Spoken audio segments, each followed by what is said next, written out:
And today we are going to cover about loops. Okay.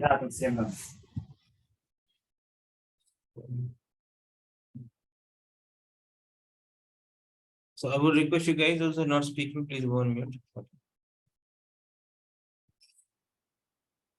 So let us write one program, but before that, Danish, I can't see your screen. you can't see my screen. Yes. Anyone else who is not able to see my screen? No. No, We are I'm able able to to see. I'm able to see. Okay, then fine. Fine, suppose, okay, let me write a simple program here.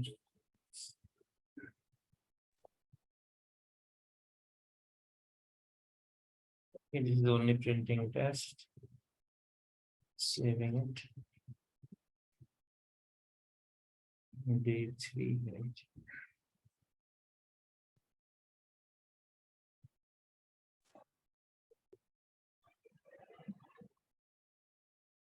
Day 3, this is like, let's say for the test. Okay, so I have this program, and this is only having a single line in where we are printing test. Okay, and we'll go to this and open command prompt. So, guys, how can I run this program from command prompt? Anyone remembers? So the name of this file is test. Okay. So, so far what we are doing, we can just directly run from here as well, like a run module. We are going to get the output. But if I want to run from the command prompt, then I have to type this, right? Like Python and the name of the file. So in this case, it's test.py. Okay. So we'll just run this.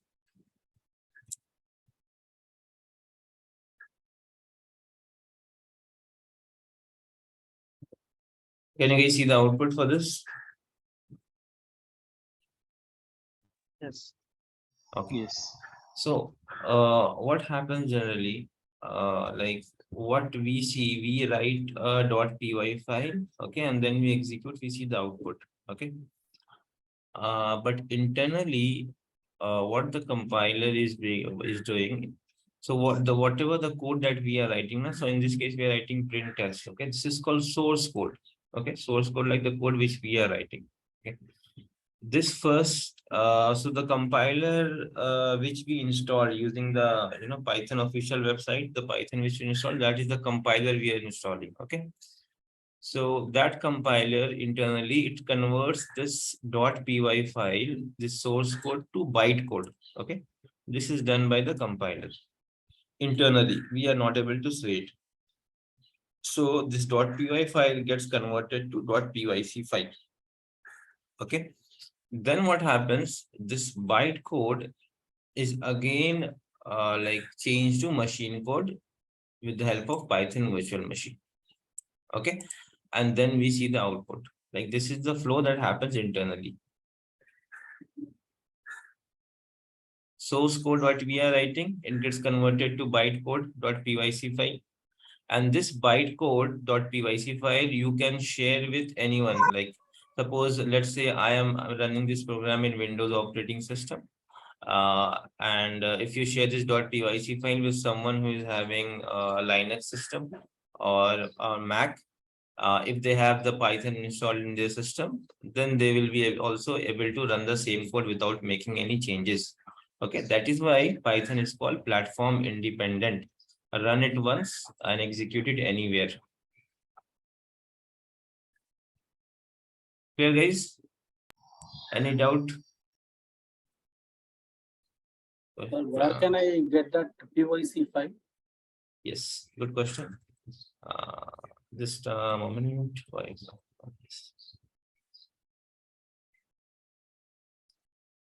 Generally, you can't see this .pyc file, but if you want to generate, for example, in this case, test.py, right? I want to generate the .pyc file for this. Okay, so you have to write.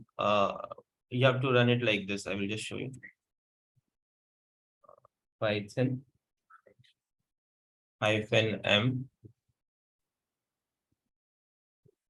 and py_compile and the name of the file. So in this case, it is test.py. Okay, you have to run it like this. So this one is pretty same for everyone. This line, okay, Python -m py_compile, and then this is the module name that we have created. Okay, so if I run this in command prompt,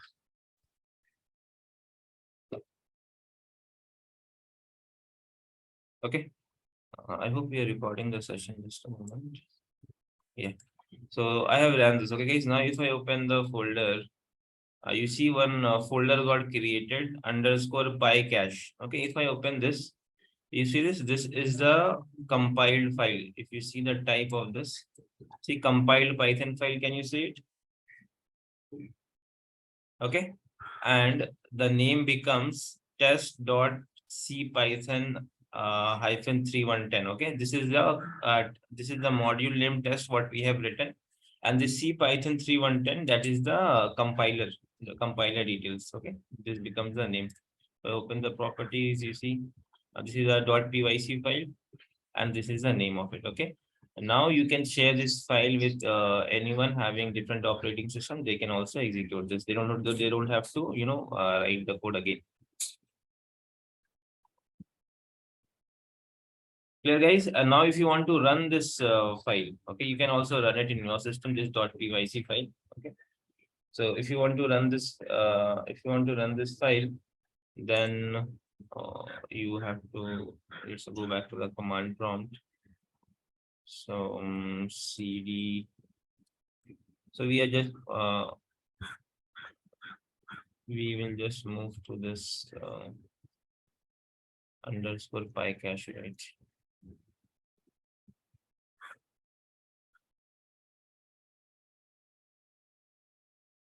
I'll just go to this location, and I will open I will go to this location. Let's open the command prompt. Yeah. So it is here, and I will just write this command. It will going to execute this program.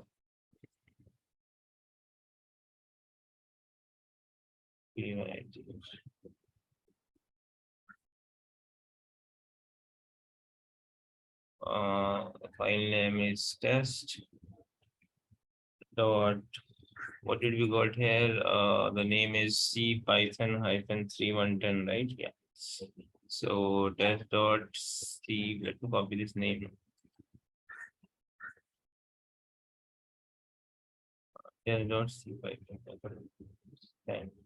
It's a .pyc file, right? So .py. If I execute this code here,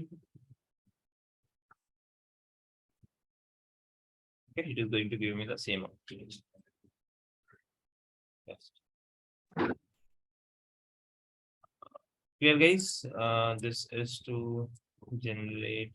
So these are some in some interviews they will ask you this question. Okay, what is a .pyc file? Okay, or why Python is platform independent? So if you know this concept, then you can easily answer it.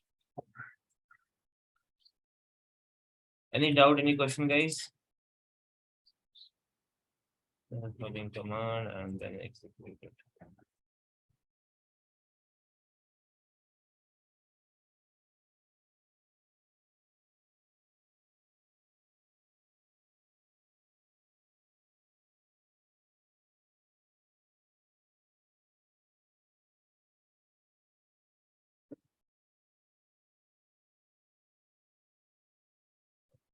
So if you see this document, first we have .py file source code. It gets converted to bytecode with the help of Python compiler, and this bytecode then gets converted to machine code, and then it is executed by the processor, and we see the output in the computer. Okay, we see the output in the console.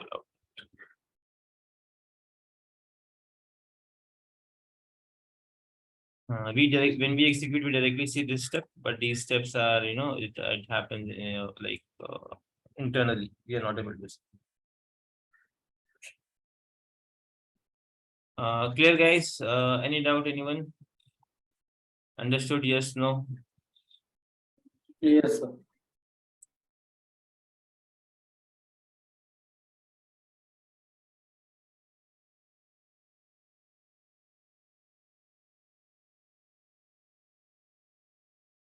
Okay, guys. So I hope this is clear. I will share this document with you. You can keep it handy with you, guys. Fine. So this is done. Now, last day we covered about this if else condition, guys, right? If elif else condition. Sir, one doubt. Yes, yes. So while executing the Python script, every time the same flow happens, or how it Yes, goes, sir? yes, every time the same flow happens. Okay. Or I mean like executing the same file. Yes, yes. Even if you execute the same file, same thing will happen. Okay.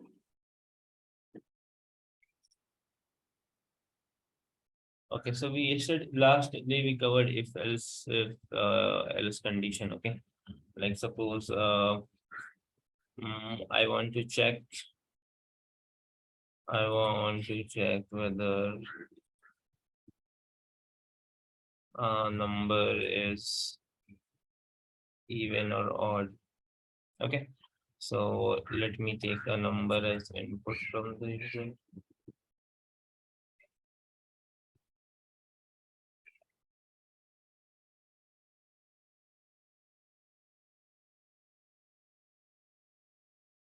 This is the number I have taken as input. If I want to check even or odd, guys, what conditions shall I write here?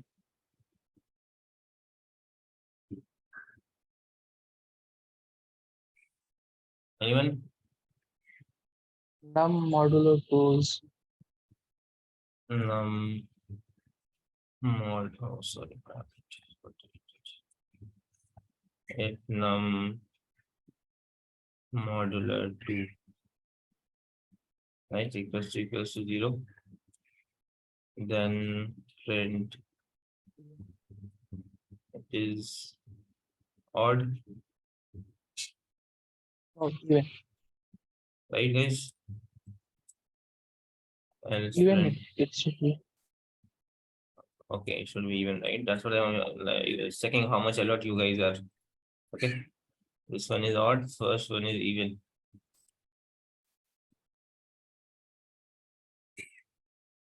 Fine, so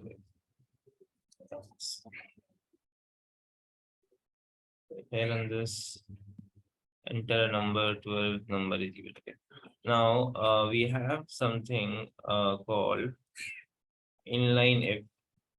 Like we can, if there is only one condition to check, we can do it in a single line. Okay, only one condition to check.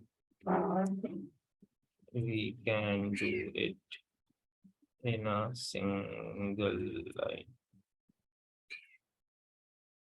Okay. For example, this is my, yeah. So if I copy this onto, okay. So this is the syntax. I will explain you the syntax. So in this, for example, take this example where we're checking even or odd. Okay, we can do that in the same line only, one line only. Okay. So we'll give the condition first if num mod 2 equals to 0. So this is the expression, like if, so if, and this is the expression. Okay. If it is true, then what will happen? I will print it is even. Okay. Else, if it is false, I will print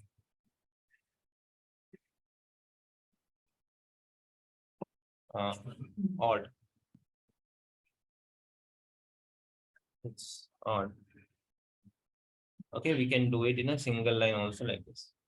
If it is true, then we will, whatever come before if, this will execute before if it is true. Okay. If this condition is false, then this is going to be executed. Okay. Let me save and run this. Enter number 13. So why it is printing 2 times? Okay, here also we are printing, right? Yeah. So, but the same, if it is only one condition, we can do it in a single line also, okay? This is also called inline if.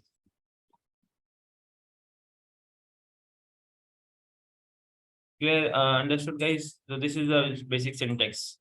If and then the expression. So expression is this one. Okay, it's true, then this will be executed. False, then this will be executed. Okay, everyone. Anyone having any doubt, guys?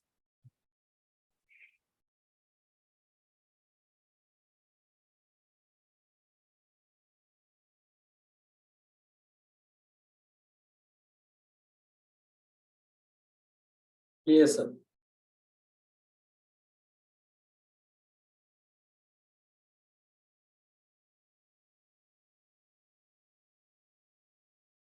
Clear, sir.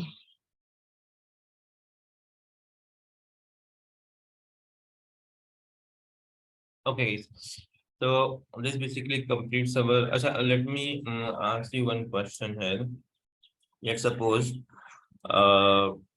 we have a question like this. What should the question? Yeah. A user is entering 5 numbers as input. Okay. 5 numbers as input. You have to find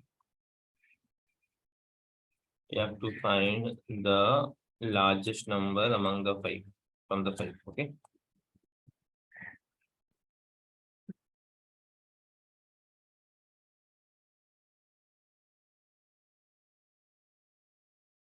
Okay, let's say we have 5 inputs and 1 and 2 and 3 and 4 and 5. Okay, so I'm just hard coding the inputs for the time being. You can you can have take it from input function also.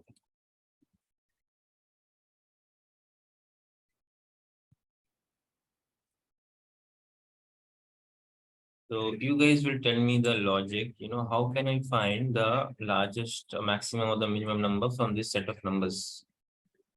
Okay. Can anyone help me in writing this code? So this is called problem solving, guys. Okay. The main objective of learning any programming language is to, solve the problem. Okay. So this kind of problems now, daily assignments will get some type of problem. So you should be, familiar with how to solve these kind of problems. Okay. So we will focus on problem solving more. Now, anyone can tell me the code that I have to write to achieve this.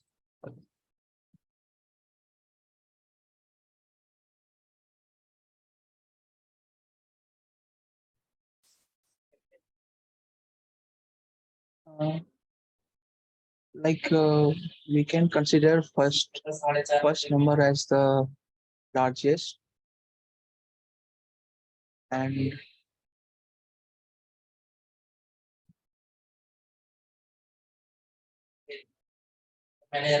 yeah, then we will compare with other ones one by one.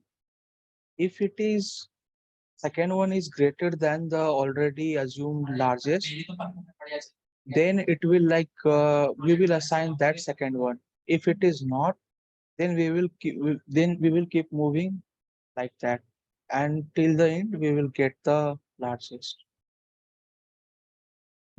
Okay, is this Shivam? Yeah. Okay, that's a good approach. Any other approach, guys? Anyone coming to anyone's mind? Another one we can do is that we can sort and in descending or ascending, and we can keep first or last one. But that is not preferable, I guess. Yes. So right now, I have to solve it with the things that we have learned only. Okay. Whatever we have learned so far, we have to sort. We have those things available to us only. We have to sort it with those tools, like if conditions and logical operators.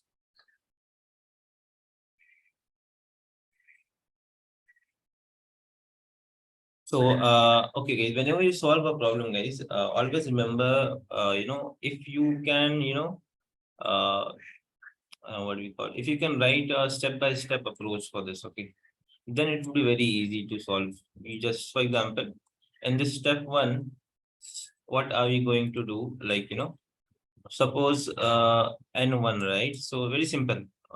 It's very simple. So if I will just check if n1 is greater than all the remaining numbers n2, n3, n4, n5. Okay, if this is the case, then we will print that n1 is the largest.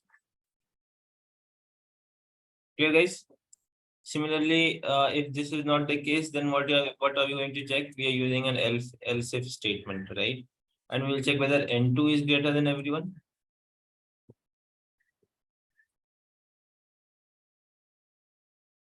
Right? In this way, in this fashion, we have to approach this problem. Clear to everyone? What is the approach we are going to follow here?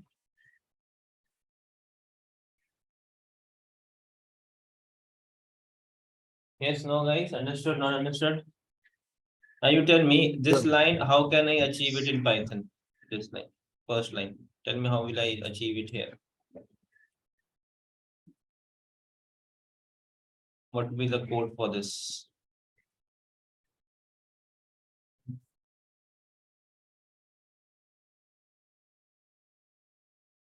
Can I write something like this? If If- nested If n1 greater than n2. Okay. Can I use it and condition with everything? And n1 greater than n3 and n1 greater than n4 and n1 greater than n5.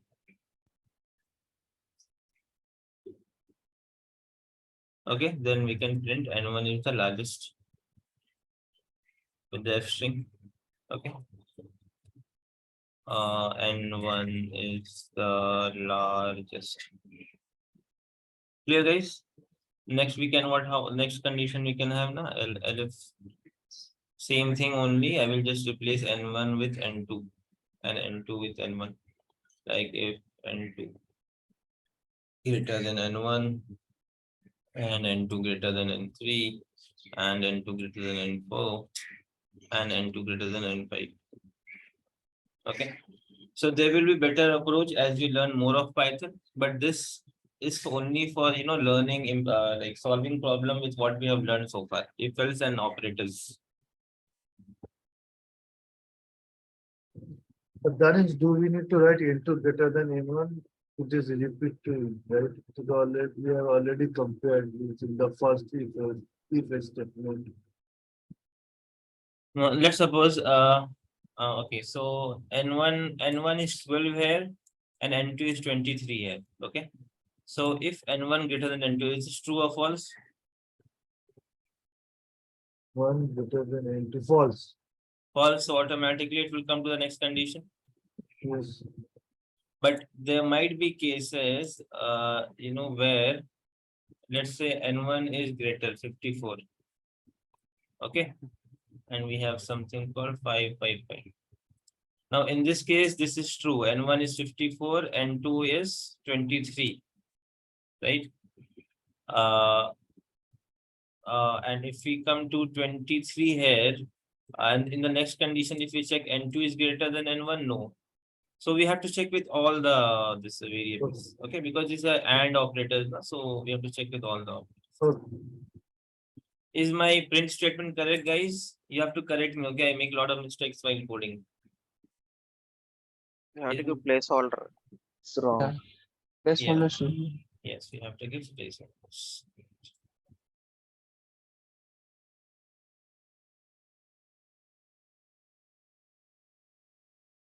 Okay, again, elif, again the same thing. You have to copy.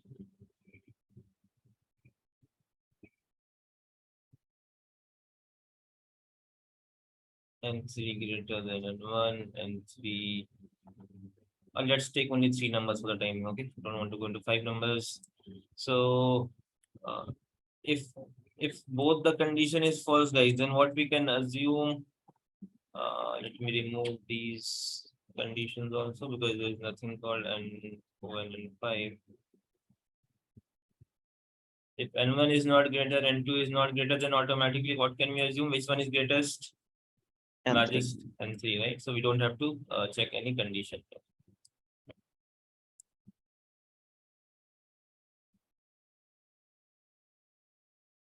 Okay, so if I run this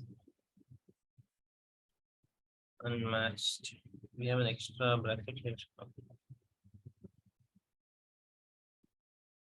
Till number 12, even 54 is the last. Clear, guys, how to approach this kind of problems if you face any?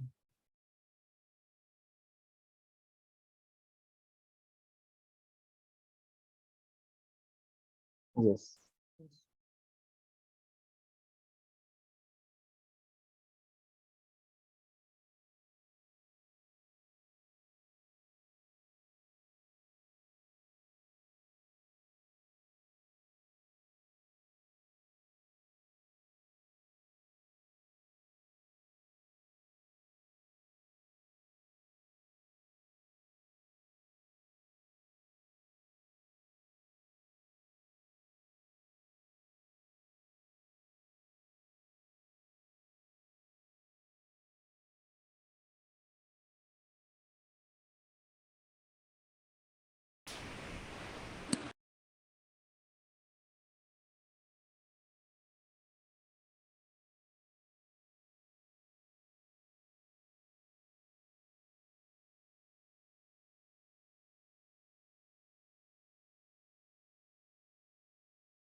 Guys, am I audible, guys?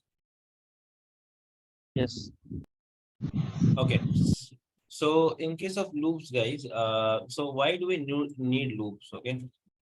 First thing, if we want to do anything, if we want to, let's say, repeat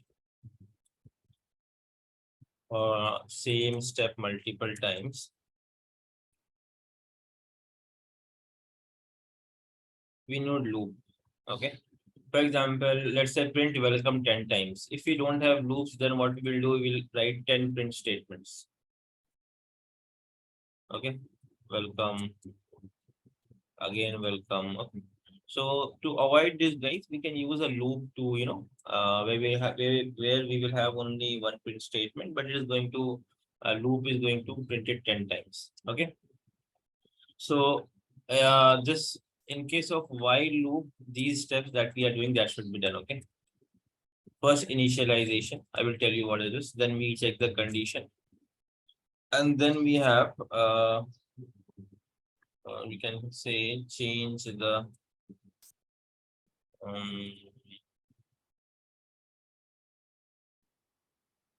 we can say, what do we change here? We change the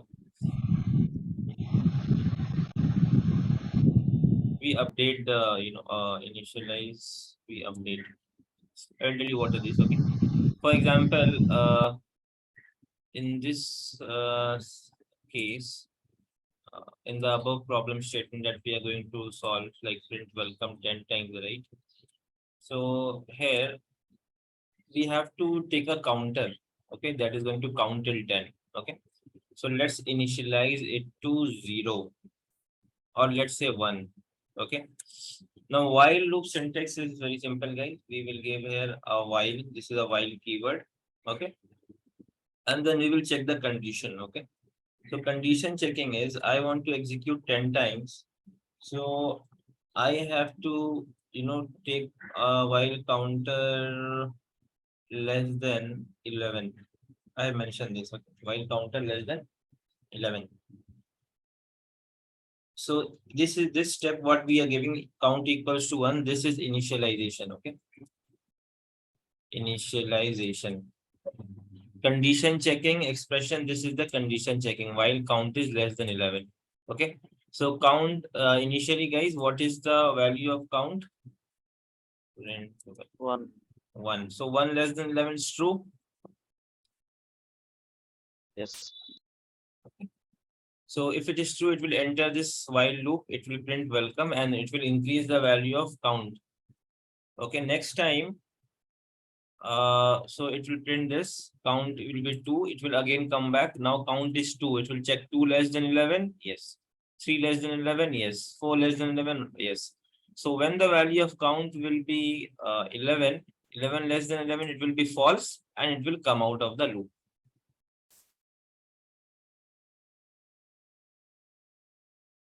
Clear, guys? Yes. This condition, what we are changing, count equals to count plus 1. This is called updating the value. Now tell me what will happen if I don't update the value of count. If I don't do this, then what is going to happen? It will be infinite loop. Yes, it will be an infinite. Okay, I will just show you that. So it will see count equals to 1. Okay. Condition check. Yes. Print welcome. Again, it will go back here. Count less than 11. Yes. So 1 will always be less than 11, right? We are not changing the condition. So it will be an infinite loop. Clear, guys? So see now, if I run this, I'm not changing the value of count. Let's see what happens. Okay. So it will keep on printing welcome. See, just keep on printing welcome.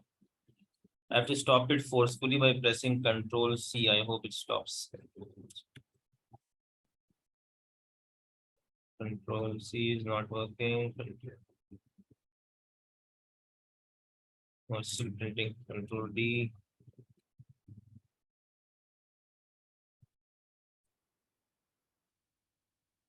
Yeah, so I forcefully stopped it, guys. You see keyboard interrupt. Okay. Otherwise, this would have continued printing welcome, welcome, welcome, welcome. Okay. But if we change the condition, update the condition, and then we run it, then we have only 10 times. 1, 2, 3, 4. We can, print here only welcome, and inside this, I will print count. Okay. So if I run this now, oh no, why the count variable is not showing it?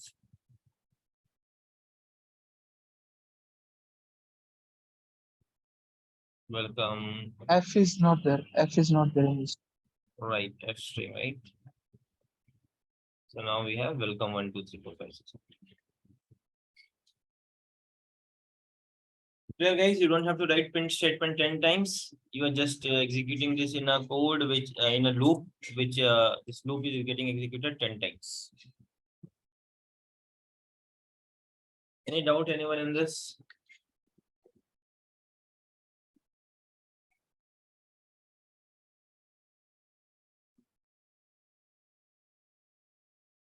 Understood, guys? Yes, no?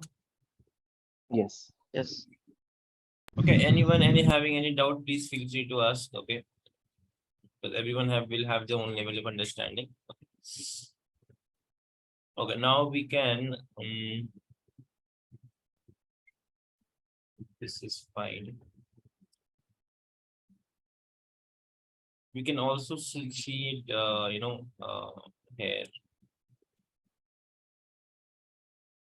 Right. So let me open this.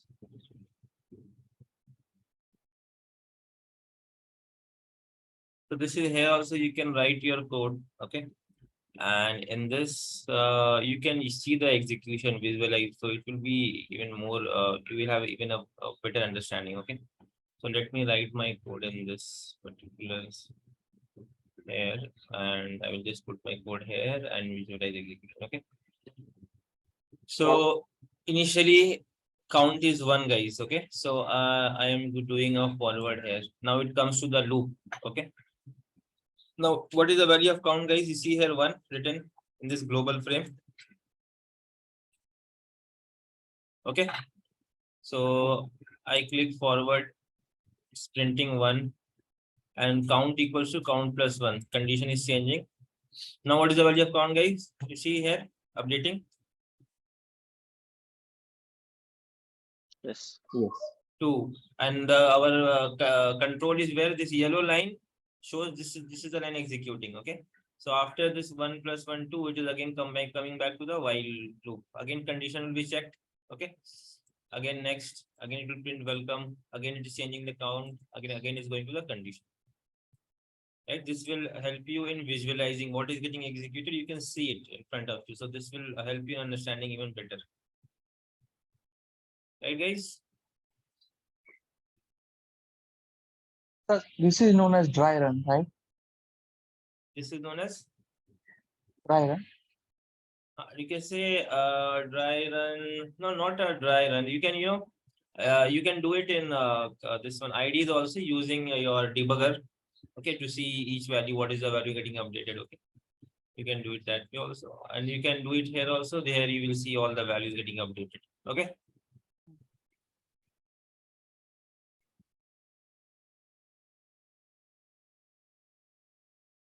Clear, guys? Understood? Yes, no? Understood. Okay. So this is a simple while loop. Now, let's say the value of count is 12. How can we debug here? Yes, we can debug here also. We can debug here also. For example, what you have to do for debugging here, you go to your console where you're seeing the output. Okay. And you will have, see this debug option is here. Okay. Click on this debug, go to debugger. Fine. And when you execute your code now, run module. So this is the debugger is getting on. Okay. Now I will just click on over. So so if you see this, the value of count here pops up to 12. That is the first line what we are initializing. Count equals to 12, right? So count equals to 12 here. Can you see this? Yes, yes. Then again, if we click on over, so now it is checking the condition. Okay, since this condition is getting false, it is coming out, and we are not getting print. It's not printing anything. Okay, so now you see these buttons are also disabled now. Now we are not able to click on anything. Over quit out. Okay, so here the debugger is little bit different, but in PyCharm the debugger will be much better. When we run PyCharm, we'll see there also. Okay. So if we change the condition, let's say I'm making count as 5. Now if I run this. So if you click on over, so count is 5. And this particular statement, see line number 14, print 12. If I maximize this, now this function line number 14, print welcome, this is going to be executed. Again, the value of count is changing to 6. It will change to 7, it will change to 8. This is changing here. Okay, the last line here, count this one, but it is little bit not that user friendly. What we saw here, it is not like that, right? And this particular thing is showing us much better output, right? Okay, guys, this is how debugger you can debug here also, but it's a little bit difficult, so I will not suggest don't try to debug here. Okay, we'll see in PyCharm how we can debug it better. Okay. Okay, so yes, so one peculiar thing about Python with the help of this while loop is, which I have not seen in other programming languages, you can use while with else. For example, let's say count is 12. Okay. Now count is 12. Then will this while this condition will be true or false, guys? While count less than 11, if count is 12. False. False, right? So if it is false, always remember when the condition is false, it will not enter this while loop. Okay, it will come to the else block. Print count is greater than 11. Or instead of count, I can just give the variable.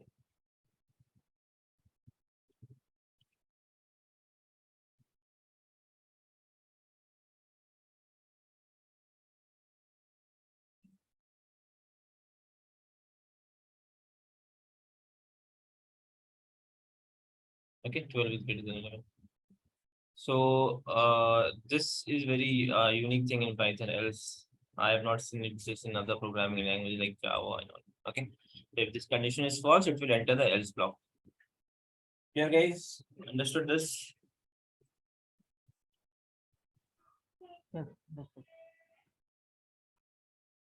Okay, now, what if I give here while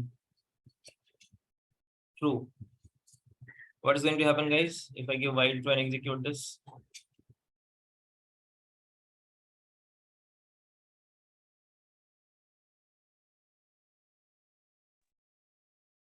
What is It will going enter into the loop and it will print. Okay, and will it come out of the loop? Are we updating the condition?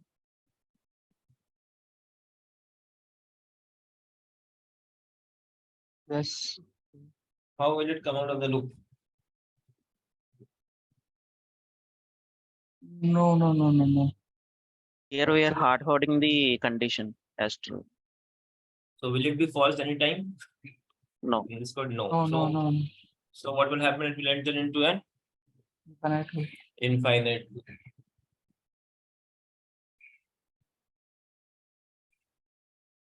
Clear, guys? Infinite loop, finite loop.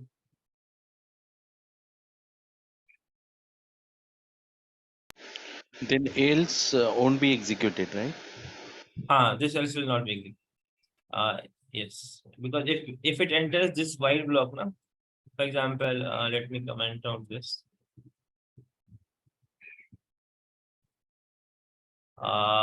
Let's say count is 1. Okay, so, and if I execute this, so count less than 11, yes. It will print all those things. And the last step when count will be 12, then it will check this condition. It is false, it will enter this else block. Okay, when the condition will be false. So if I run this, so it will print welcome 10 times. And 11th, when the value of count will be 11, it will check this condition. And then it will come out, it will execute the else block. Okay. Clear, guys? Yes, no? Understood, not understood? Yes. in other programming, how they're handling the else part? Else part is not handled. Uh, We can also, it's optional. We can also, run without this else part.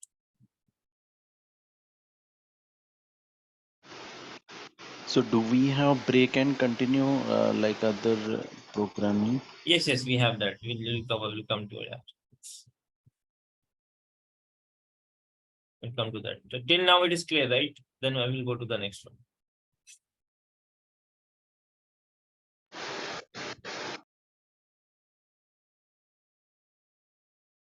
Clear, guys? Yes, no? Yes. Okay. Right, while one print test. What is going to happen, guys? Infinitely. One will give error because we are not giving any condition. We are just giving 1, 2, 3, 4 like that.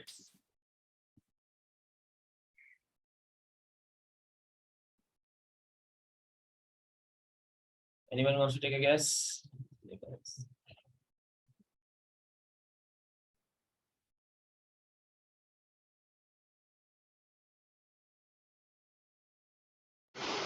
It will go in infinite. Else part will get executed. No. It will get. Yeah. Else part will get executed. Else part will be getting executed. Okay, let's try to run this.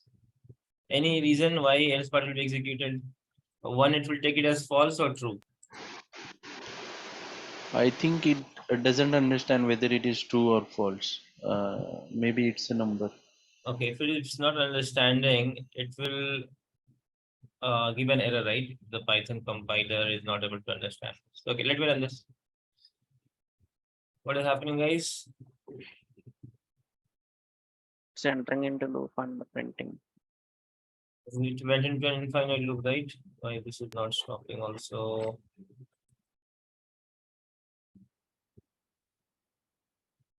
I have to forcefully close this window. Yes, okay. Okay, guys. So, and if I give it as 0 here, what it's printing in else else block. block. Why is this behavior? Can anyone tell me? Non-zero values are always treated as true. Yes, if you guys remember when I covered Boolean, about Boolean thing, any non-zero value is considered as true and any zero value is considered as false. You can recall from the previous class, we discussed Yes, this. Yes. Okay, so same thing here. Okay, non-zero value will be considered as true, zero value will be considered as false. Clear, everyone? Yes. Now I have this problem to solve. Like I want the user to enter as many numbers as he wishes. Okay, so user will enter as many number, and once the user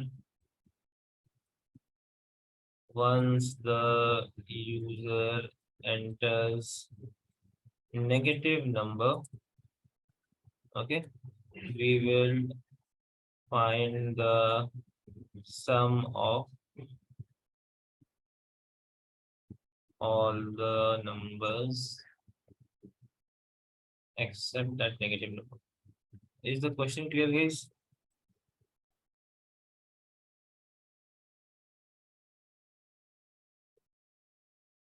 Is the question clear? Yes. Yes. How are you going to achieve this, guys? Any idea? How are we going to approach this problem?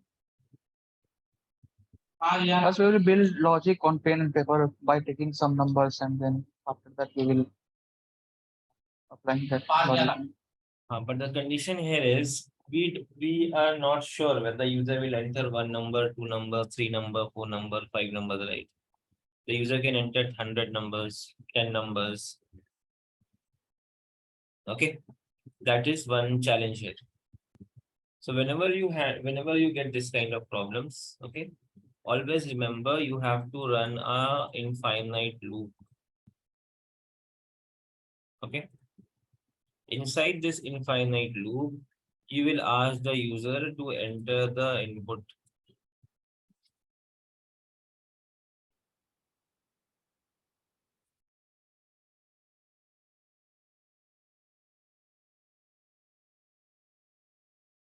Okay, in this way, guys, if I run this, it will keep on asking me this input, enter the number, right? Yes or Yes. no? Okay. Yes. Yes. So when are we going to terminate, come out of this infinite loop? When the user, if the number is negative number, right? Yes.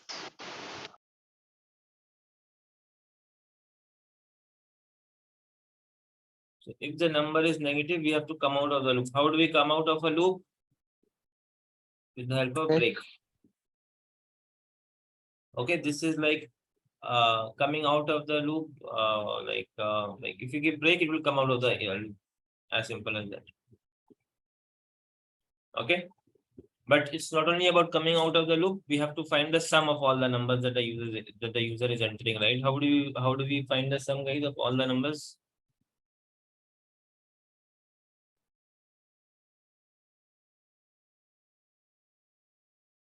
Can we take a variable like this, sum of numbers equals to, we are initializing is 0. Okay, each time the user gives one input, we are going to add that to this sum.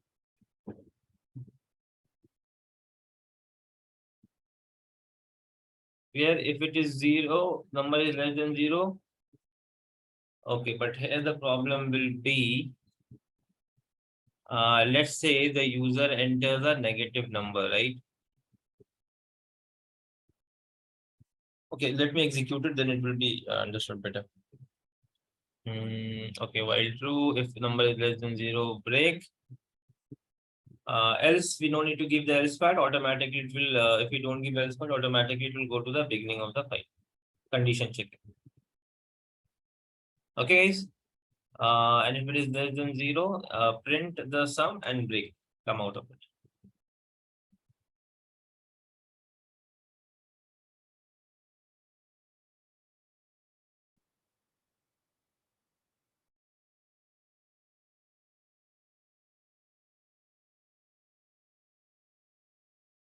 Understood this, guys? Yes, no? This logic what we are writing? Yes.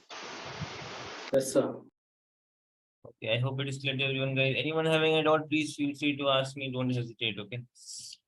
Okay, so let me run this in this here in this one. Okay, so let's put it here. 1 minute. We'll go back.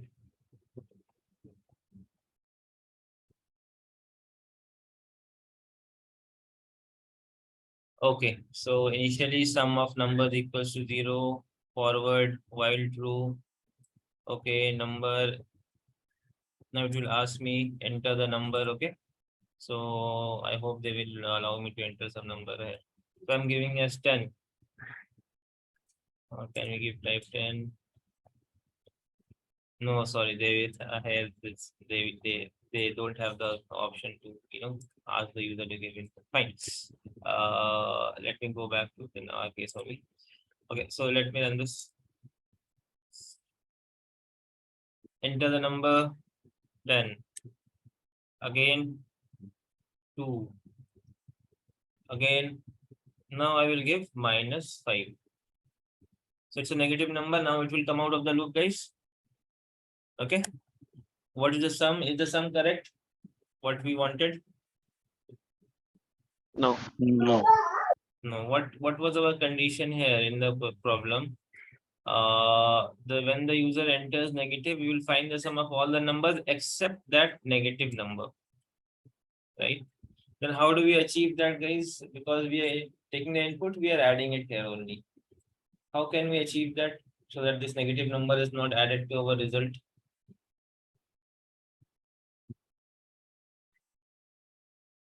Said if We will loop. subtract that number before You print. should put it after if number less than 0, the sum underscore numbers plus equal to number. Yes, Like- this is one approach. This is a good approach. We can, put it after the. Is it in this? Here? If we'll put if number greater than 0, Okay, if number greater than 0, then else then print this, and else. We don't need to print it here, right? Because each time it is going to print them. Okay. So we'll remove it and we give else here. Else here we can print it, right? If it is greater than 0, then fine. If it is not greater than 0, then that means it's either 0 or a negative number, right? There are two scenarios. So we can make it as greater than equal to 0 is also fine. Now, if it is not greater than or equal to, then obviously it will be negative number. Okay? Then we can print our result here.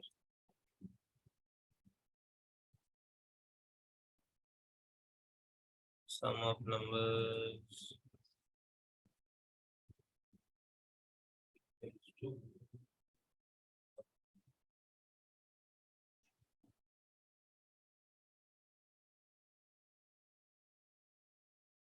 Okay, so if I run this now, enter the number 10, enter the number 2, enter the number -5. Okay, we have not given the F in front. We run it again. 12, 2, -2, we're getting 14. Now we are getting the correct output, guys. Yes. Okay, so who has not understood this, guys? Anyone having any doubt, any questions?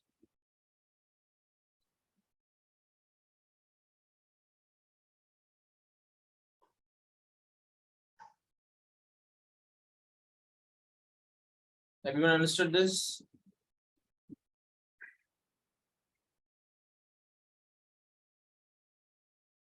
Yes, sir.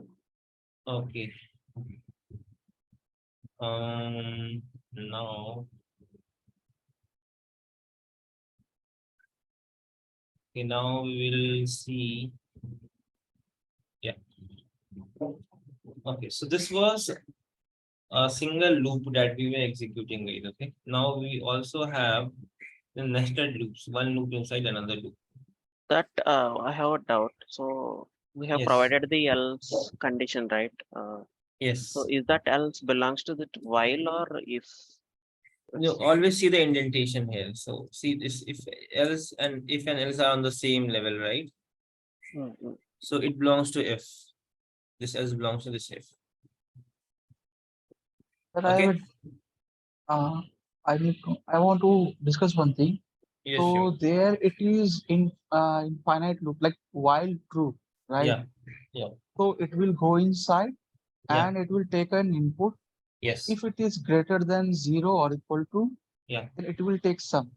Yes. Otherwise, it will print the sum of the numbers. Yes. So why it is like coming outside of the loop? Like it is not false, right? It will go again in the loop, right?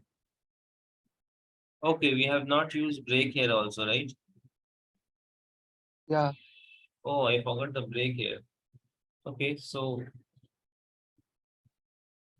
that's right. Why? How? No, it did not come out. See, it's again it's still running.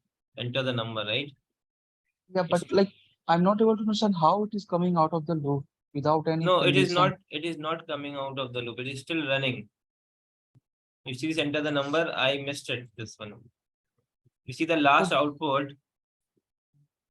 See what is happening now? 12 2 minus 2. Okay, so 12. It went to the if block. 2. It went to the if block. Okay. Now we are giving a -2. So -2, it is going to the else block and it is printing this. And again, it is asking me the input. If you see the last statement in our console, what is the last statement? Enter the number again. So that means the program is not terminated. It's my bad. I missed that break statement there. Yeah, so ideally it should be terminated, right? No, terminated. This is the infinite loop. Now, until unless you give break, Yeah. there's no way it can terminate. Yeah, It yeah. will So keep on break running. should be there, right? Yes, yes, that's what I told. It's my miss. I just missed that break statement here. And this program is not terminated. Still, if I give the number here, see, still it is running, right?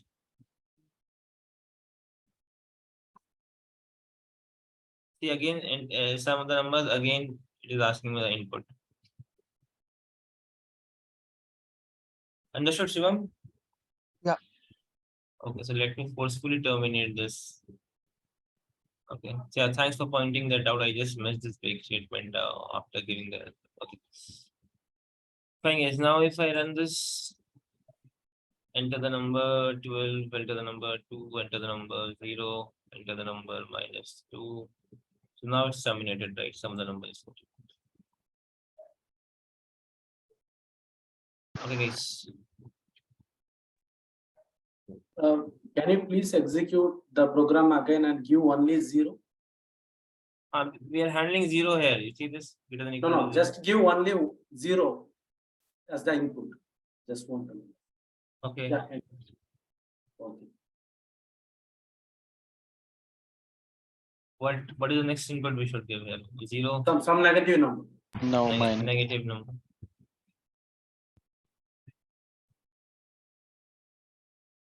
Okay.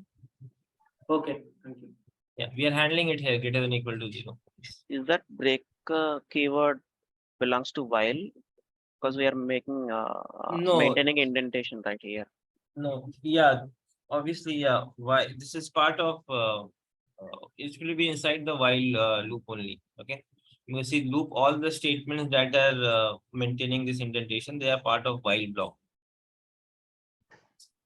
Okay. But this break we are giving inside else. So inside while we have else and inside else we have break. Ganesh, I do not understand why we are adding the if? It was running also, right? Before adding the if also. Oh, you are okay. You were telling why. Why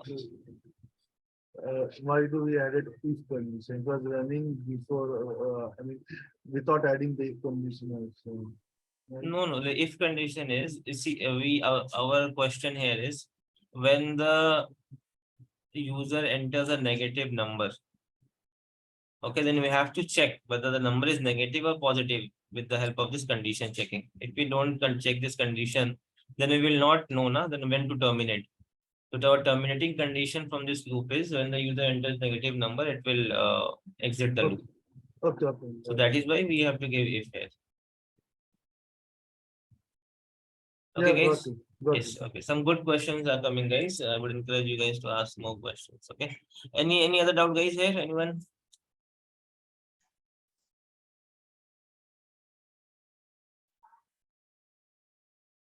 Okay. If no questions, then we will see this one nested loops, one loop inside another loop. Okay. So let's say we have two variables called I as 3. I is 1 and j as 5. Okay. One loop while let's say I want to run it for 4 times, guys. I want to run this loop 4 times. So what shall be my condition here? What will be the value I will give? I want to run this loop 4 times.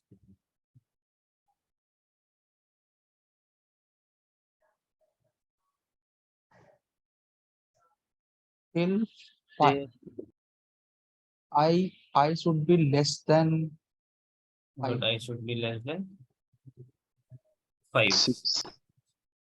4 times I want to execute. Okay. So I less than 5. Let's say I'm going to print I and I plus equals to 1. Save it. Nested loop. Okay, if I run this, we got 4 times. Okay. Now, can we do it like this also? Let's say instead of I'm giving a condition while j is greater than 0. While j is greater than 0, print j, and instead of plus, I will give a j minus equals to.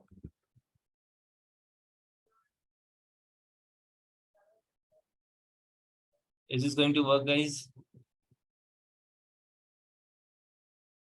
Is there any mistake in the condition or the update condition? Anything?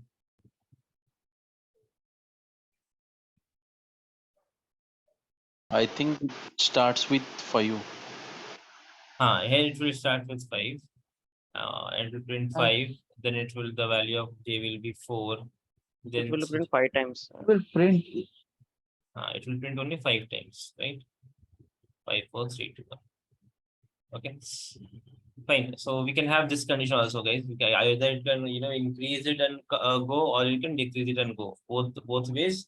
If you want to print, suppose welcome 5 times, okay, then you can either take I as 1 and go to 6, I less than 6, or you can take j as 5 and then go on the reverse way. Okay, both are fine for running the loop. Now coming back to our this one topic, what we have nested loops we are talking about here. But let me again deinitialize the value of both I and j as 1.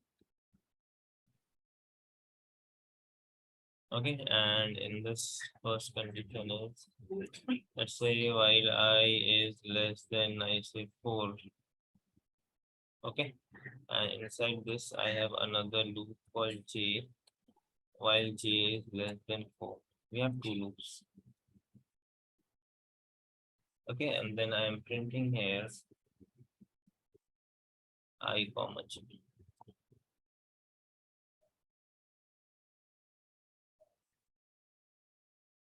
Okay, let me comment out the first.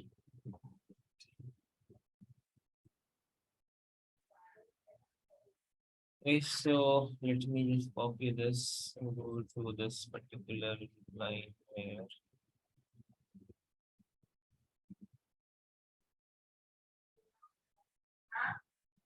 Okay, guys, so while I is, oh, have we, no, I have not run, I have to initialize it. Initialize it. But are we changing the condition, guys? Updating the condition? Like, are we changing the value of I and j? If not, then it will enter into infinite loop, right? Infinite. Yeah, so we have to change the condition like print I comma j and then increase the value of j by 1. Okay, and increase the value of I by 1. Okay, so this entire thing is part of the while nested while. Okay, and this thing it's part of this I equals to I plus 1 is part of this while block. Both are different. Like by the indentation you can assume. Okay, whatever is at the same level of this while is part of the outer loop, and whatever is part of this indentation is part of the inner loop. So these two statements are part of inner loop, and this while and this I is part of outer loop. Okay, guys. So let me just copy this.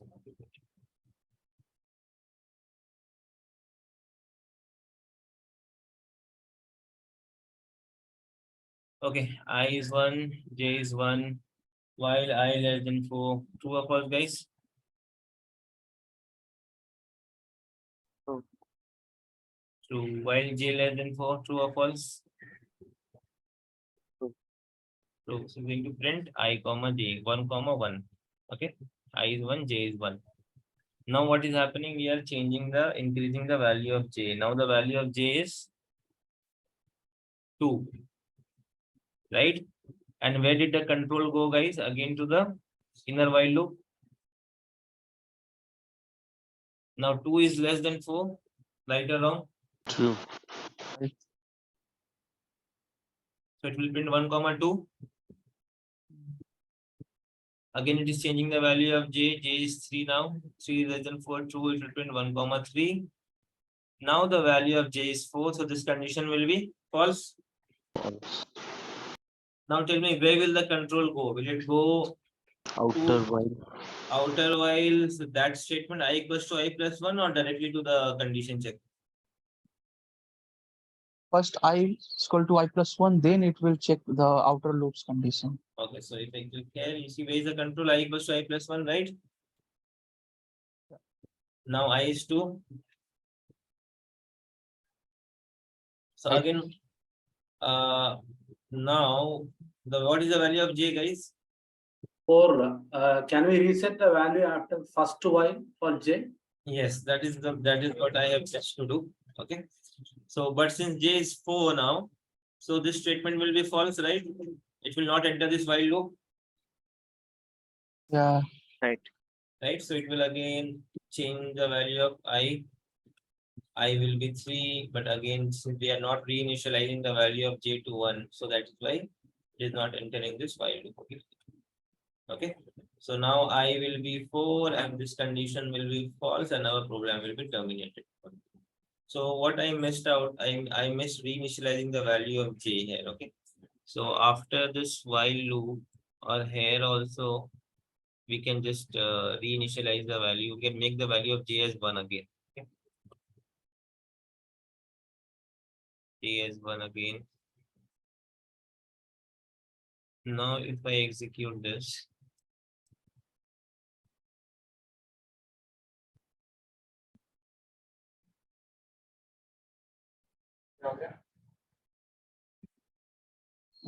so now j is 4, this condition will be false. The value of I will change. J will again be equal to 1. Now I less than 4 is true. J is also less than 4. True or false, guys? Now j less than 4 or not? True. True. So again it will print I comma j.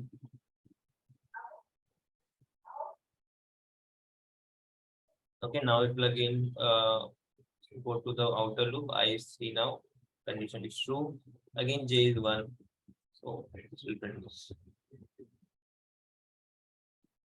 So now this will be terminated, okay? Because now j is less than 4, false, I is also 4, j is 1. Now if you check I 4 less than 4, false, and it will get terminated. Okay, this is our final output. So this is how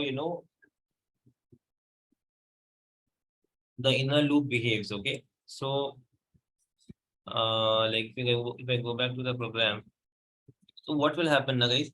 When I is 1, for I 1, this entire loop will be executed, like till 1, 2, 3. Okay. Again, when I will be 2, again this entire loop will be executed. So for each value of the outer loop, the inner loop will execute completely. Always remember this, okay? For each value of the outer loop,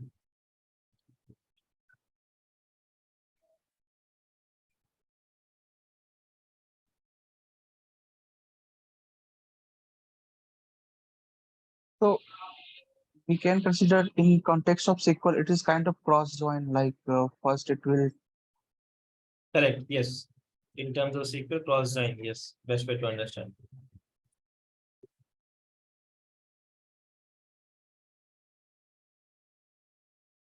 Anyone who has not understood this, guys? See, loops are very important to understand, okay? Because there will be a lot of coding code if you have to do, you have to be in interviews also. They will ask you to know shorter list. So there also you have to use nested loop. Although for loop, when we will come to for loop is much more easier than this while loop because we don't have to initialize and update automatically. That will happen. Okay. But while loop, see, like what we are doing updating the condition here. These things are not required in for loop. So when we will study for loop, you will see that it is much simpler than this while loop. Okay.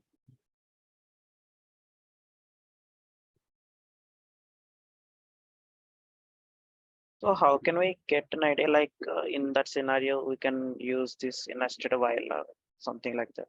Yes, that depends on the problem. So I will show you one problem. Okay. Let's say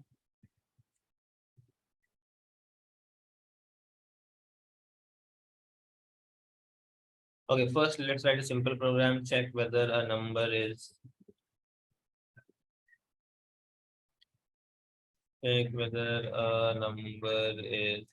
prime or not. Prime number, guys, everyone knows what is prime number? This time it divisible by 1 and itself only. Yes, it is divisible by 1 and itself. Okay. Let's say we have a number 23. How will I check whether this number is prime or not?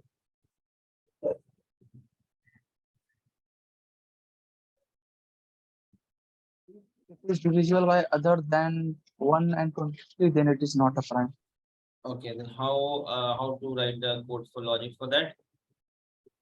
Forget about 1. Okay, 1, every number is divisible by 1. Let's remove that one thing. From 2 if we start. Okay, so how are we going to write this? We will take a loop from 2 to number less than 1. Okay, so let's take a loop and we are initializing it as 2 while 2 is less than the number. Yeah. Number is n here, 23. And what we have to check? If number is divisible by j, If the number, like number in the sense n, right? Yeah, number is Yeah. divisible by like mod we can do, mod Mod. equals to 0. 0. Then Yeah, what will happen if it is 0 then? not a prime number. Then it is not a print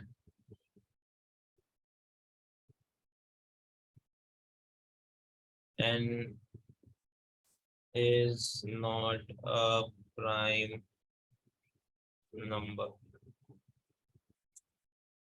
And if it is not 0, then what shall we do?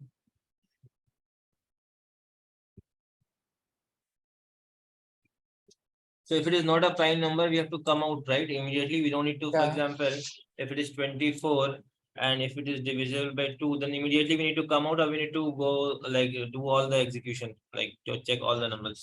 We can easily come out, right? Yeah. How will we come out of Right. this? Right. Because the value of j we are not changing right now. It's the first j only. We can use a break, right? Okay. So break is like, it's not a, we can say it's like unnatural termination. Okay. It's not a natural termination. What will be the natural termination here when the value of j will be equal to n, right? Or unnatural is the abnormal termination. Abnormal termination of a loop. Okay. Is done by break.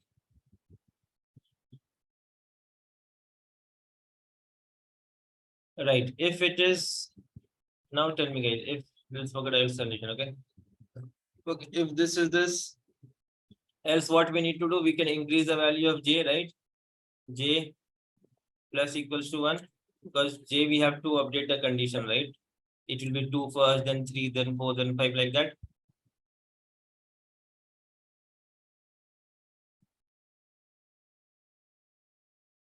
Okay, and like it's not a prime number. Then okay.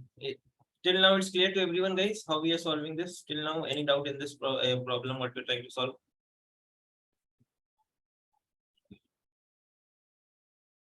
Is this code clear to everyone?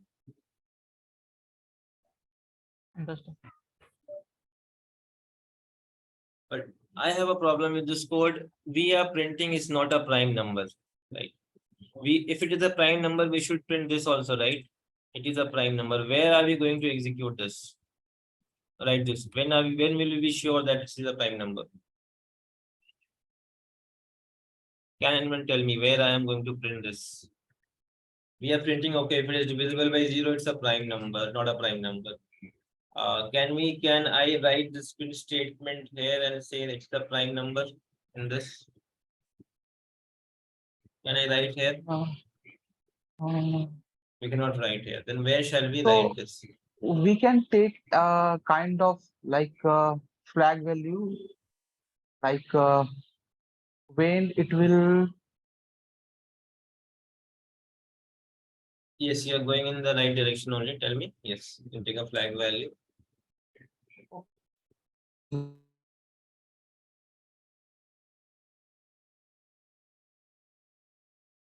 You're not audible, guys. Anyone speaking? First take a flag value before like initializing. Let's see, let contain as it is as 0. Okay, 0. Okay. And if it would be divisible because of modulo, then we will change that to 1. We'll change it to 1. So Okay. that means it has been divided by an other number with other than 1 and itself. So it is not a prime number. Okay. So after coming out of the loop, we will keep a condition like if flag is equal to 0, that means it was not converted to 1 and it was not divisible by any number between 1 or that number. So it is a prime number now. Is this understood by everyone? What Shivam just now told me, the logic. Anyone? Can you please run this? I'm not sure it will work.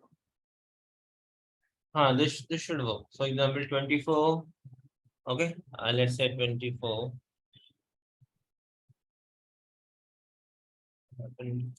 Let's see. Prime number checking.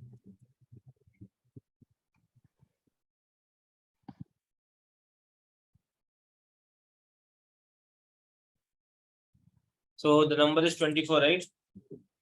24 is prime or not, guys?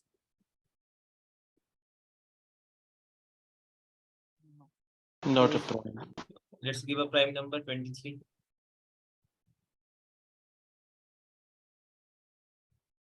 So its logic is working. Has everyone understood this?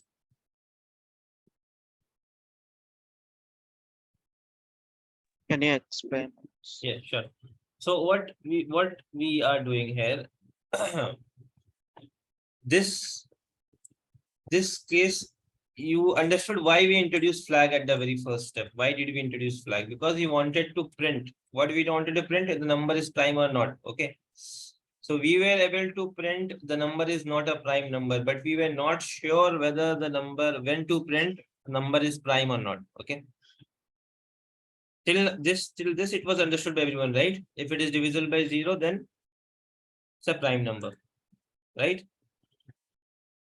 So I would like to, I would like to visualize this, then it would be more better for you to understand 1 minute. So what is happening here?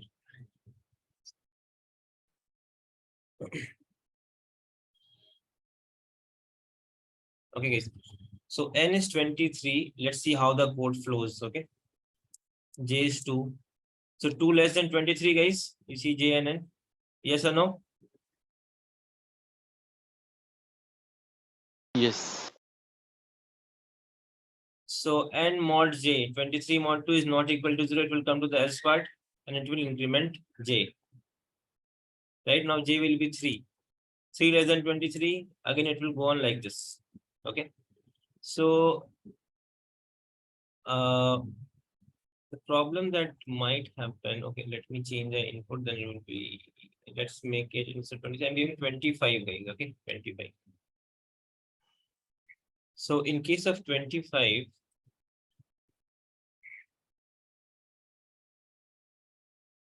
okay, so 25 mod 2 is not equal to 0, it will come to else part. Now in this else part, we cannot print. Why? Because we still have more condition to check. Okay, if it is not divisible by 2, no problem. We'll check if it is divisible by 3 or not, right? Right. 4 or not. Okay, so in this case, when J is 5, then this condition is true. Okay, we are printing this. Okay, but before that, it went to the else block 4 or 5 times, right? So we should not print here that this number, we are not sure still, until unless this condition is totally satisfied. Then only we will be sure, okay, then it is prime number. But in between it is coming there 3-4 times, we are not sure. So we cannot print here that, this number is prime inside this else block. So is this clear? We can know why we are not printing here, because we are checking continuously. We have to check till, before that number 23, we have to check it till 22, whether that number is divisible or not. Right, so we cannot put it here. So what we did, we took a flag.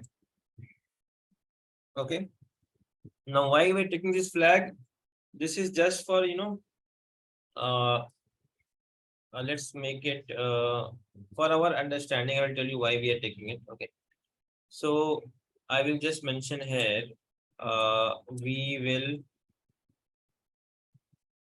make the flag true if it is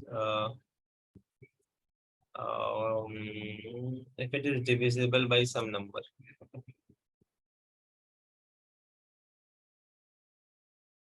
So initially let's say we are making it as false, okay?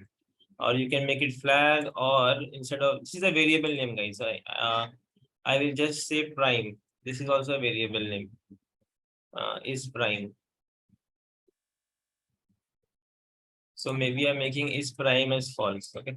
So when we come here, if it is divisible, we will not print anything here now. Okay, we are not going to print anything here. We will just update the value of price prime. Okay. When it is divisible, we will make the value as, what is happening? If it is divisible, I will make that its prime as false. Okay. By default, the value will be true. By default, the value will be true. So that means if your code is not entering this if block, then this value will be true, guys, at the end, right? Right. By default, it is true. So by default, it is true. When it will be false, when it is divisible by some number. Right. If it is not divisible by any number, this value will be intact. It will not change, Yes. right? So at the end, we will just check what is the value of this. If is prime equals to true, then we will mention the number is prime, else we'll print the number is not prime. Clear, everyone? So this is very important, guys, because you have to use flag in many coding challenges to solve. You have to make use of this flag. Okay. So understanding this is important.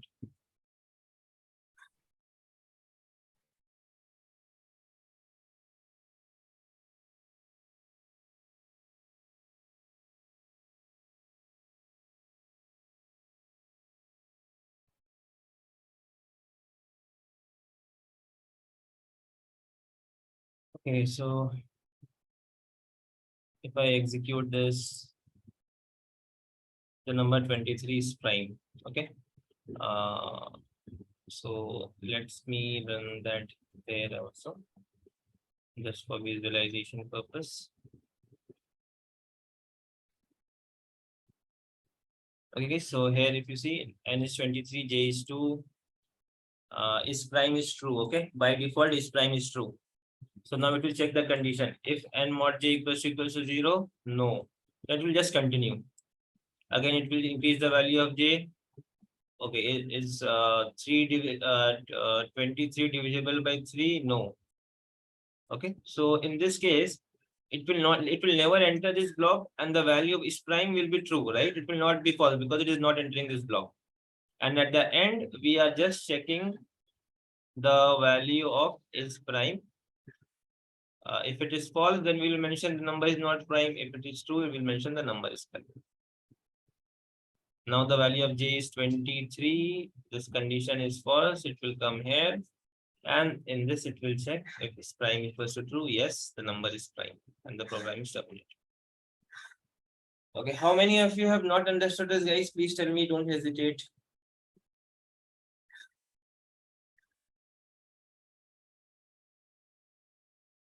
This is important. This is an important concept, guys. We will solve many coding challenges where we have to use a flag like this is prime. Okay, let me take another example. Let's now give some number that is divisible, like 25. Okay, so this 25 is not a prime number. Okay, so let me visualize this execution for this. So if you see this n24 is prime is true. Okay, we are assuming the number is prime. Okay, this we are assuming by giving it a true value. We are assuming this prime. Okay. Next. So j less than n, guys, true or false here? 2 less than 25. True. True. And 25 is divisible by 2. True or false? False. It will enter the else block. Okay. Now j is 3. This is true. This is false. Again, it will come here. Again, j is 4. 25 is not divisible by 4. So this is false. Again, it will enter else. Now you see j is 5. Now 25 is divisible by 5. Okay. Now what we assume that this is prime, here our assumption is going to be wrong. Okay. So now the value of is prime is changing. Now it is false, and it will break out of the loop, and it will check here. If is prime equals to true, no, then that means it is false. The number is not prime. This is how the flow is happening.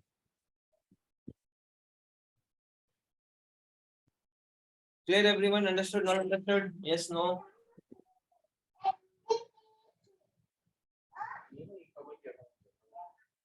Yes.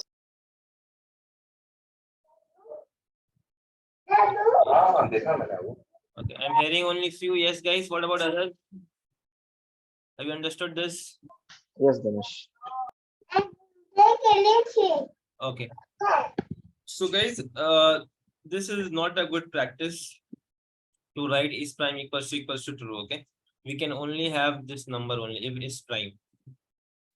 Okay, is prime already is having only true or false value, right? So we can just mention if it's prime.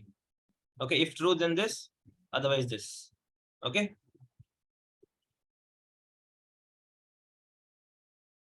So number 23 is prime. If I change the number 24, then the number is not a prime number. Clear, guys? Why we are mentioning only is prime instead of writing equal to something? We're directly giving true here, Yes, so it's entering into the for loop. Yeah. Sorry, it's condition. if condition.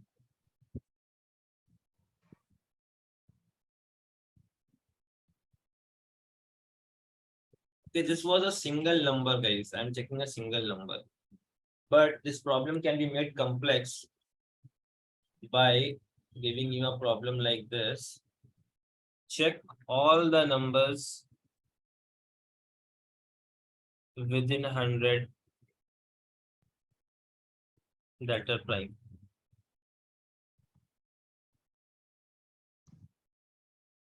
Okay.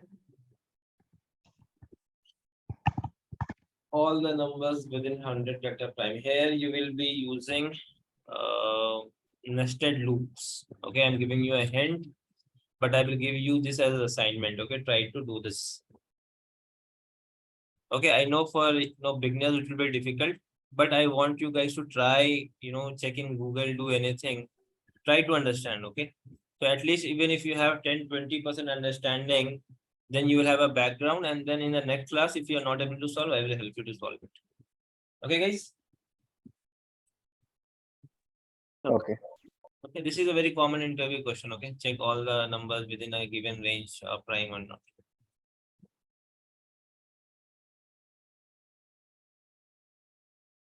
Fine. Okay, so this will be an assignment.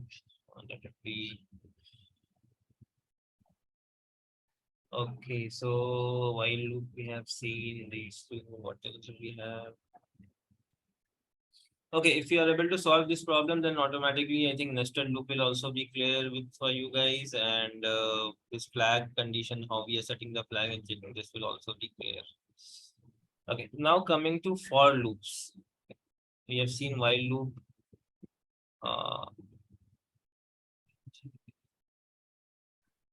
Yeah. Now coming to this for loop. So for loop and range.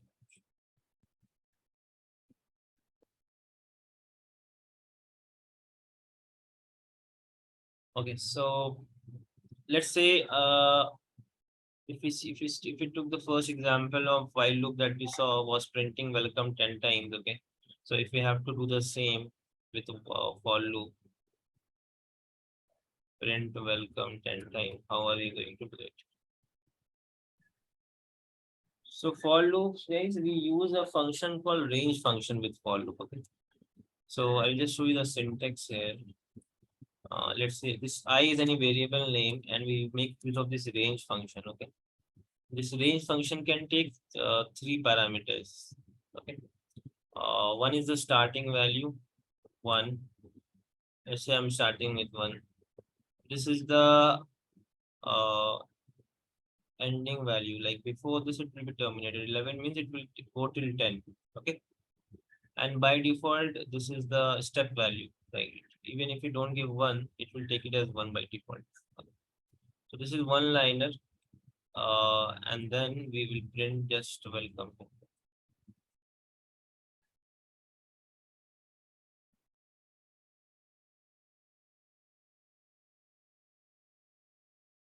Save as it's the 6 ball.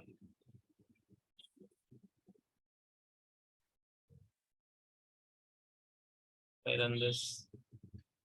Let's say I'm printing the value of I.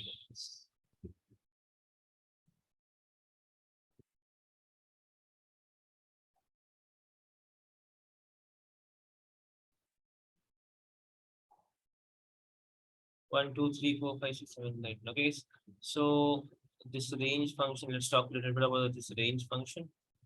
So range function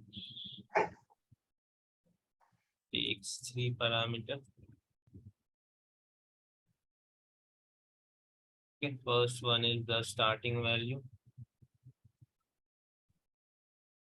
If you don't give any value, default value will be 0. Okay, for example, if I remove this one starting value, I give only 11. Okay, then you will see it will start with 0. See this, guys? Okay, default value is 0. Next one is the ending value. So the loop will terminate it will terminate one value before this, okay? Excluding ending value will be excluded, okay? It will not be included. So 11 will be excluded. Before 10, it will stop, okay? It will stop one value before it.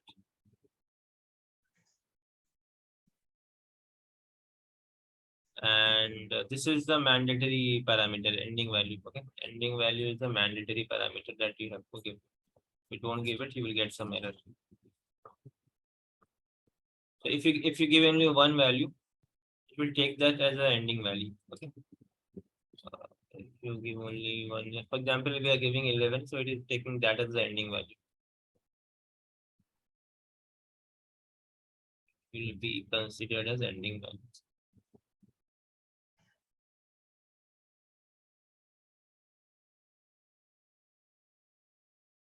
Okay, and then we have something called step value. So step value by default will be 1. Default will be 1. So in this case, the default value of step is 1. Okay. Let's say I'm giving starting value as 1, ending value is 11. I'm giving step value as 2. Okay. So in this case, what will happen? Starting value is 1. Okay. I will be 1. And then the next value will be 3. 1 plus 2, 3. The next value will be 3 plus 2, 5. Then 5 plus 2, 7. Okay. This way it will be implemented. Okay. So if I run this loop, see 1, 3, 5, 7, 9. Now 9 plus 2 was 11. So that is why 11 is the ending value. It did not print it. Clear so far in this? Anyone any doubt in this range function and this the value of this?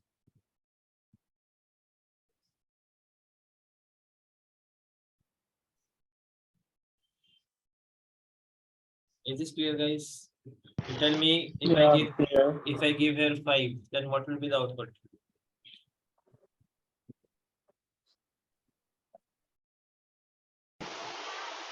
It print only welcome to 1, then 6. 1, then 6, right? Welcome 1 and welcome 6. Yes. Okay, so I will run this. Okay, welcome 1, welcome 6. What if I give a negative value here?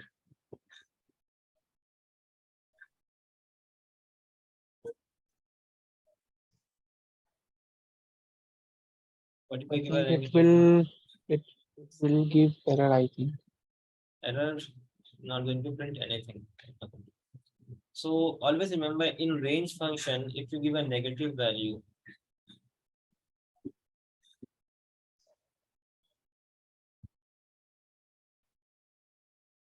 you give negative as a negative value is a step value. Okay, if you give step value as negative,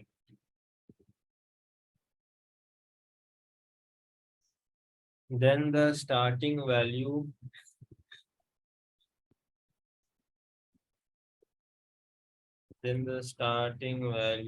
should be greater than the ending value.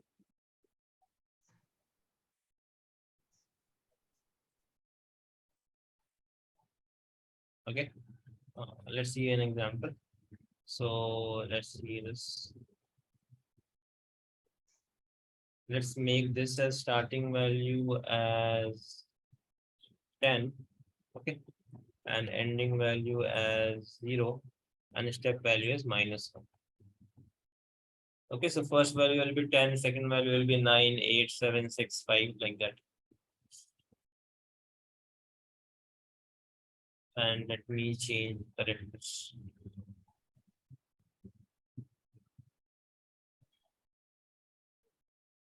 Rent. mm,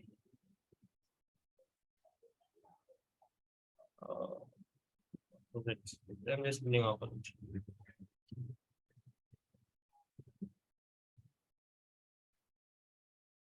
So if I run this guys, so we have 1 to 10 and then we have 10 to 1.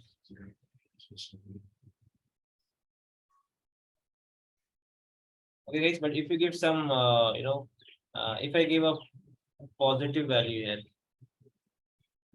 okay, then what will happen? Your nothing will be printed. It won't give any error, but nothing will be printed. Okay, because this is expecting when you give a positive value, then the starting value should be less than the ending value. But here the starting value is greater, so it is expecting a negative value. Okay. Clear, guys, everyone? Yes, sir. So what difference do you find between this for loop and while loop in terms of syntax and not in terms of syntax, but see, while loop we had to do 3 things. If you remember while loop, initialization. Okay, so in this case we don't have to declare in a separate variable, right? We are doing this in the range function, right? So this initialization and this updation, this is automatically being handled by the range function. Correct? I value is 1. So if I run this in this visualization thing, you will see here.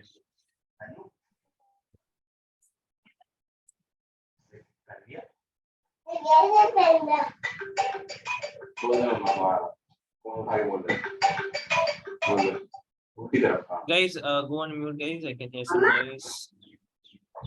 Those are not speaking, please go on mute. Yes, okay. So if I visualize this, if you see this for I in the range, okay. So I is 1 initially, it is printing welcome 1. Now it again went back to that same condition, checking now the value of I automatically. We are not changing. Are we doing I equals to I plus 1? It is automatically changing. See this, right, guys? So this is the beauty of for loop and an advantage of over while loop, that we don't have to update the condition. It is automatically changing it.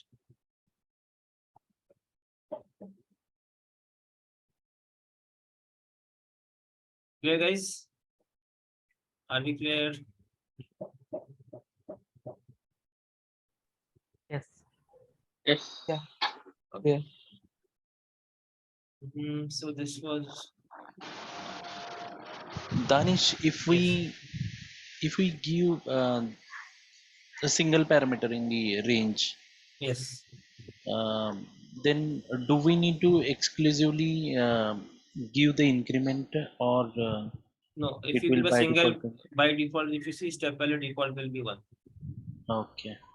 Okay, so we can run it here also. You can just see I'm giving only, let's say, 1 parameter, say 5. So 5. If I forward this, so automatically see by default it took the starting value as 0. We have not given 0 anywhere, right? See I 0. Yes. Okay, so I 0, then it will be 1, then it will be 2, then it will be 3, and it will stop till up till 4. It will go and then it will stop. Okay, stop now. Yes. Thank you. Any other question, guys? Any doubt? Have you understood this for loop range function? How it is behaving?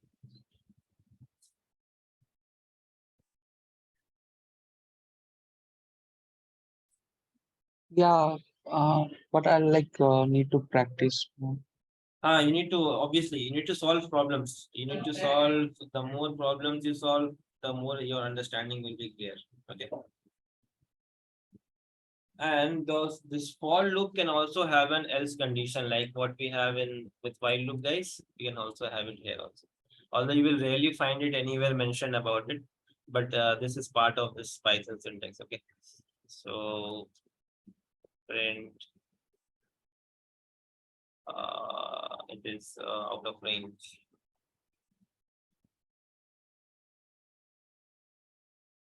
Okay. I'm just checking whether it will take the value of I or not. Just check. I is out of range, or I can be considered as only visible in this loop. I'm just checking that. Okay. So let me run this. Oh, I have not given abstract there.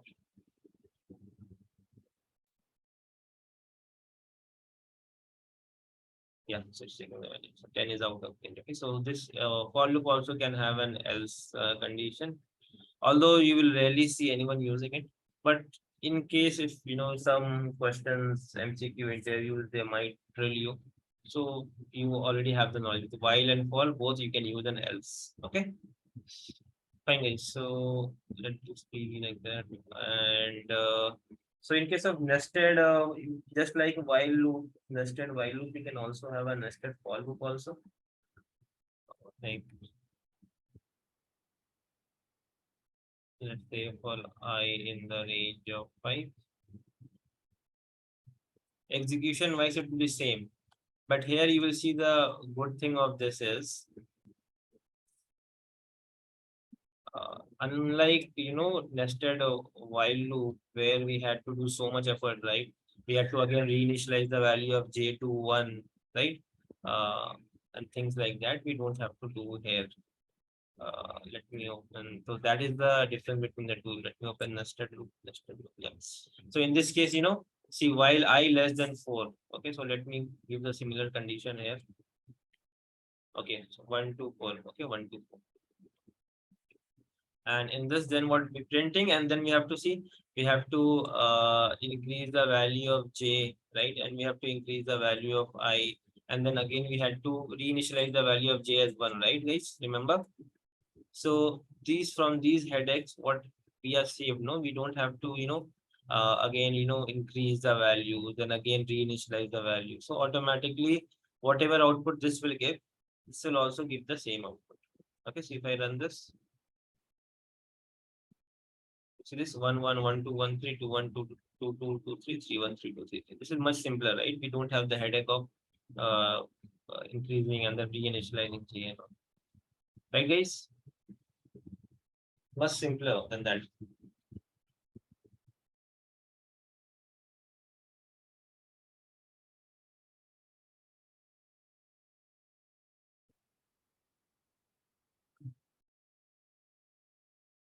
Any doubt, guys? Are we clear so far? Nested one. So what have we covered today? Why Python is platform independent. What is .pyc file? We covered this. We saw also, inline if condition we saw. And we saw while loop and for loop. We also saw definite loop and indefinite loop, right? How we infinite loop. We saw that also. Okay, guys, let me know if any doubt, guys. Otherwise, we are good for today's session. Okay. Any question, any doubt, guys? Anyone? I hope all of you can see your respective folder over here where you need to submit your assignments. Right? You can see many people have submitted the assignments also. Like so he submitted, see Irfan has submitted class 1 assignment. Similarly, so you also guys, once you finish the assignment, just put it in the folder which is in your name and just drop me a message in WhatsApp that I have submitted. Okay, so I will check and come back. So is there anyone like whoever has sent me the assignment I have checked? Is there anyone whose assignment I have not yet checked, have not responded? Anyone is there? No, right? So I have checked all the assignments. Fine. Okay, guys. Any other question, guys? Anything, or else we'll wind up the session for today. Okay. Then do work on Can the you ping assignment. the URL Yes. for that debugger? So this one, the where I'm writing this Right, visualizer. yes. Yeah, sure. I am pinging it here. I'm pinging it in this chat.